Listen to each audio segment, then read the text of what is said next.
Жубайлар ажырашканда балдар кимде калыш керек? Бизде бир уул, 2 кыз бар. Күйөөм Москвада иштейт. Эми балдарымды алып кетем деп жатат. 18 жашка чейин балдар апасында болушу керекпи? Негизинен ата менен эненин укуктары бирдей.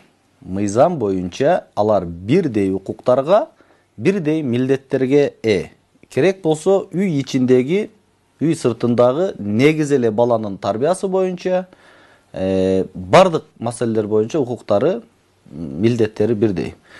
Ал эми сиз берип жаткан суроо бул баланын, тагыраак айтсак, бул баланын укугу болуп калат. Себеби бала толук кандуу өсүп чоңоюш керек. Ал жакшы билим алыш керек. Демек, ал мындай аң сезими жакшы чоңоюш керек. Анын жашоого болгон шарты болуш керек. Анын алалы жатаканасы, ойногону, мындай оюнчуктары, билим алуу боюнча анын атайын сабак жасай турган, анын өзүнүн билим алуусуна ыңгайлаштырылган бөлмөсү болуш керек. Ал ошол билим берүү мекемелеринде окуш керек. Ошондой шартты ким түзүп бере алса, бала ошол адам менен жашаш керек. Албетте көпчүлүк учурда энеде болот. Анткени бала энеге жакын болот. Ал эми сот баланы кимге жакын экендигин карайт. Ал эми 10 жаштан жогору баланын өзүнүн пикири эске алынат. Демек, бала өзү тандоо укугуна ээ болуп баштайт. Андан сырткары мындай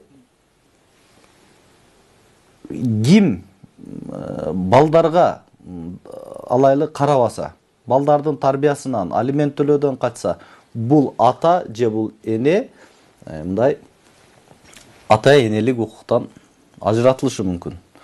Ошондуктан эгерде бир тарап бала апасында калса, атасы кароодон качып жүргөн боло турган болсо, ага карата атайын ошон үчүн баягы алимент төлөө милдети жүктөлөт. Негизинен бала кимде жашаш керек? Бала жашоон мыйзамда так жазылып турат. Баланы ата эне кимде жашоосун өздөрү сүйлөшүү жолу менен чечет. Демек, экөө мындай жалпак тил менен айтканда ажырашып жаткан учурда алар сүйлөшөт. Бала ким менен калыш керек? Эгерде бала талаш жаратып турган болсо, жок, мени менен жашайт, тиги мени менен жашайт деп мындай ортодо талаш пайда боло турган болсо, андай учурда сот тарабынан чечилет деп көрсөтүлгөн. Ал эми сот мен жогоруда айткан талаптарды карап чыгат. Ошол эле кирешесин, анын жүрүм турумун, анын балага болгон мамилесин, айтор баланын укугу каралат. Баланын келечеги кайсы ата энесинин кайсы бири менен болсо, ал бала мындай толук кандуу өсүп чоңоюу жагын сот сөзсүз түрдө көңүл бурат.